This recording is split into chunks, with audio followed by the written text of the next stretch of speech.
that time again when we venture deep into the great unknown.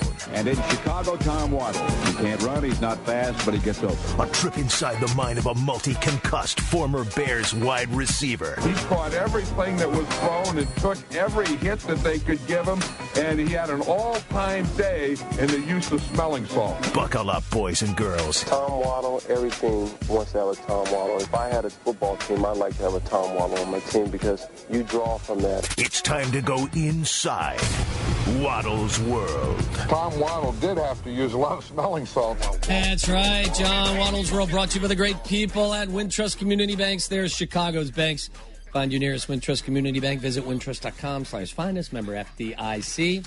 I've just seen on Twitter there was somebody who was verified who was retweeted by our good friend Michelle Steele that says Von Miller will not play tonight for the Denver Broncos. That doesn't surprise you, does that? It's the first one, and we were just talking about they're expecting some rain at Soldier Field tonight. What is it, guys? Can I get a little update on the weather report? Yes, you can. But Phil, while I look it up. No. Okay. Or not. Give me a donkey. Give me more donkey cap. No, I'm not. Listen, that's all. It needs that's an official name. No. It needs an official name. What's the word for that? That's all kind of like spontaneous or organic. That's organic. You can't package that and sell it. You just can't. Check it. Anyway, so you have all the nimbleness of, I don't know, maybe a snake. What does that mean? Don't have any hands or legs. Can't type on your computer. Okay, so tonight at 7 o'clock, you've got scattered thunderstorms, a 60% chance of precipitation. Temperatures in the high 70s. At 8 o'clock, scattered thunderstorms as well. Precipitation around 40%. Scattered thunderstorms, a high of 76. And then right around the time Trubinsky goes in, 25% chance, mostly cloudy, highs around 73. Come on, I don't want to see that. I don't want to see sloppy football. Winds out of the southwest is 6 miles per hour, 73% humidity. I do not want to see sloppy football. I just don't. Is that a good weather person?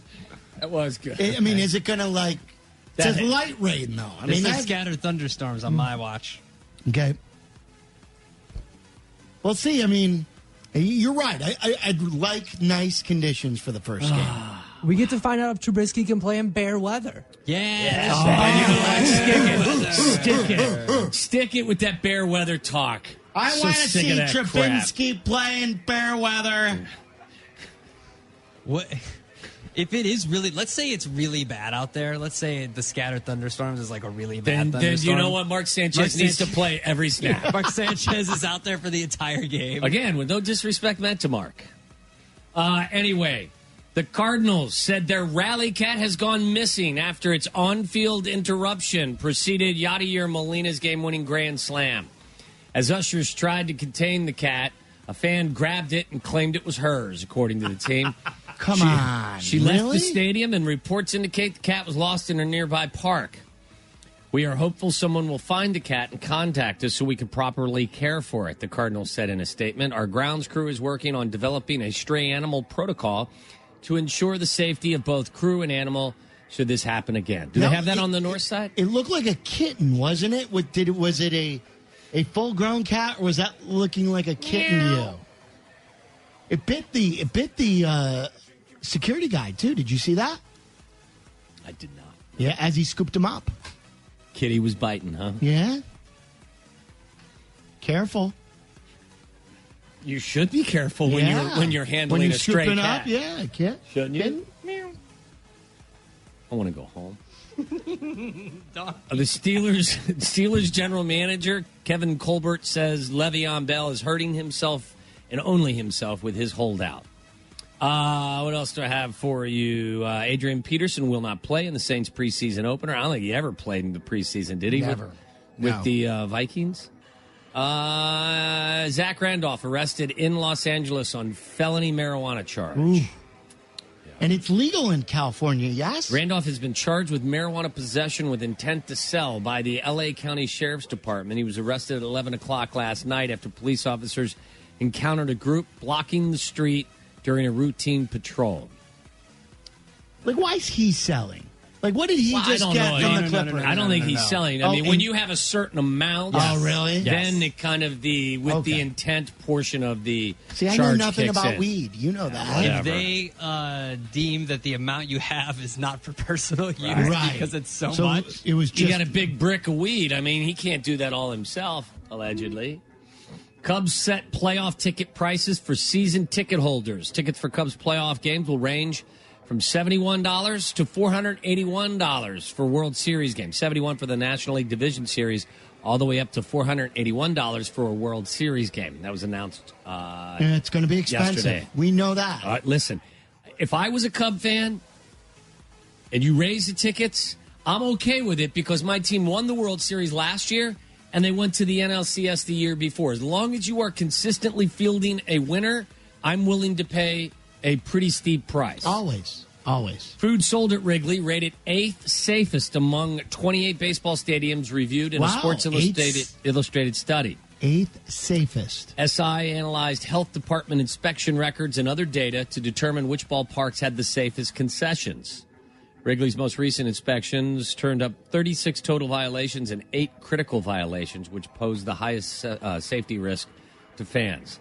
SI noted the critical issues involved either foods at improper temperatures, Abdallah, or improper rodent and insect proofing measures on kitchen doors. The White Sox guaranteed rate field ranked.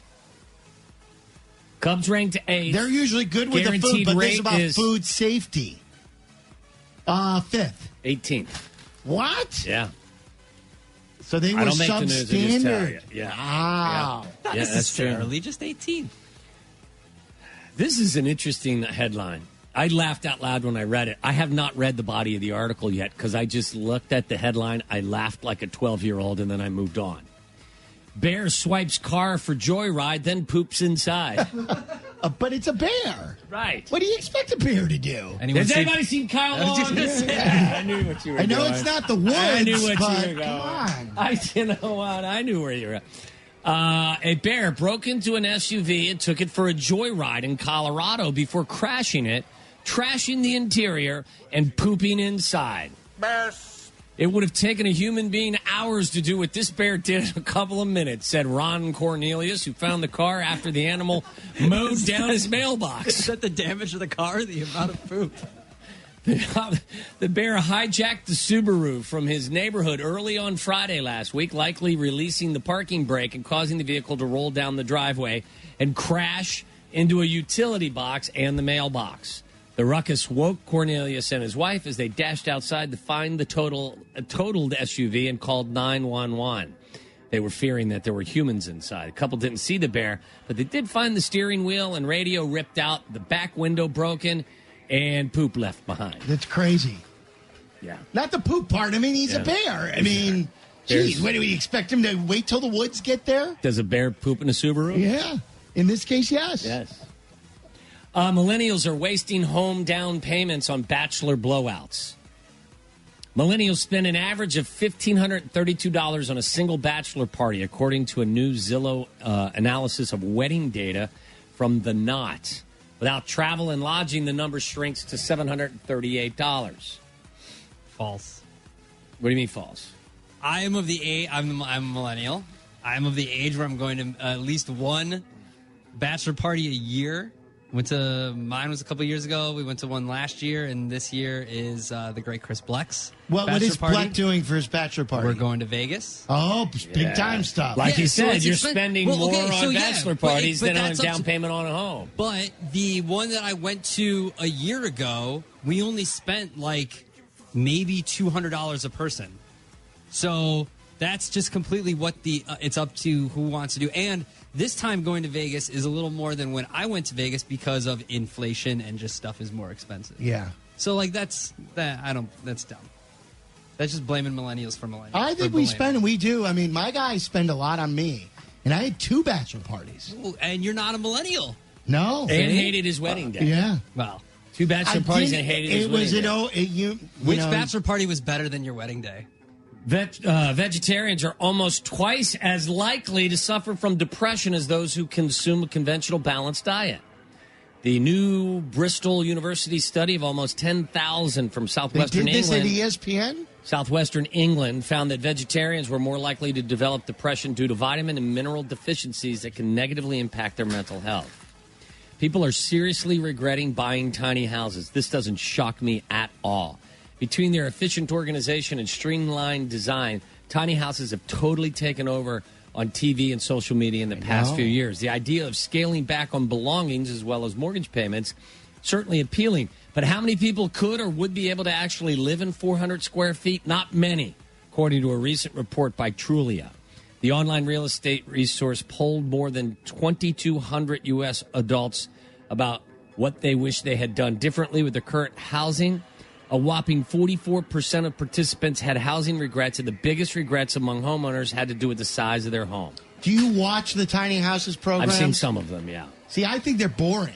You walk into the house, hey, here's the kitchen, here's the bathroom. I'm claustrophobic. Hey, take a look over here, the bed's in the wall. Yeah. Okay, we're done with the show. Like, there's nothing interesting. Yeah, but they about give you three looking choices. Three choices. I Live in this know. shoebox, that rat trap, or this shoebox. You're allowed to have 3 shirts, 1 pants, 1 pair of shorts, 3 pairs of underwear. Yeah. That's it. Where am I going to hang my mountain bike, though? The roof. I mean, seriously.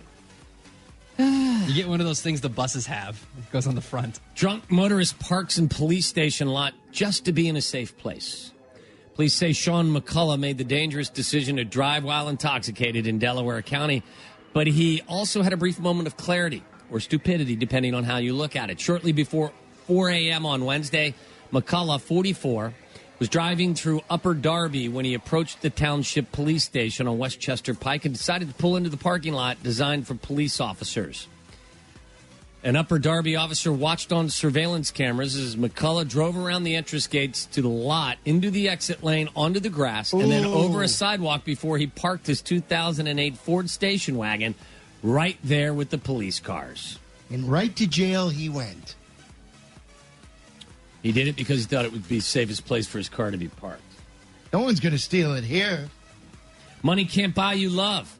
Woman sues elite dating agency after a string of disastrous matches. Darlene Daggett had high hopes of finding her ideal partner when she took out a CEO-level membership with a dating service. But the retired corporate executive with the QVC shopping channel who spent $150,000 signing up with the company, sorely disappointed. The company, Kelleher International, promised ideal matches from around the globe. Instead, Ms. Daggett, a 62-year-old divorced mother of 4, was introduced to a procession of incompatible suitors, according to court documents. She needs It's Just Lunch. You know, it's not She needs to nearly- meet the good kid. The good kid. The good kid would take her to a wine bar, winer and diner. You stop there, mister. Energy drinks are a staple of young adulthood, often used to survive long days or to pull all-nighters studying for exams. But are these drinks also a gateway to drug use later in life? I'm sure you're asking. A University of Maryland School of Public Health study of 1,099 young adults ages 21 to 25 over 5 years found there is indeed a link. Specifically, those who drank highly caffeinated energy drinks over time, more than 51%, had a significantly higher likelihood of using cocaine, we call it booger sugar here on the show, non-prescription stimulants, and being at risk for alcohol use disorders at 25 years old. It's a lie. No, those energy drinks. On the other side of this discussion, turns out drinking beer could help you think clearly. Drinking beer boosts your creativity by inspiring more eureka moments, a study found. Eureka! Like parking your car at a police department. Researchers say mild intoxication helped drinkers relax and cleared mental blocks. This increased their problem-solving abilities by a fifth. I'd agree with that. Yeah, and, again, it's mild. Just a buzz. Yeah, mild intoxication. Just a little buzz. Yeah, a little buzzaroo. The buzzaroo. That's all I got for you.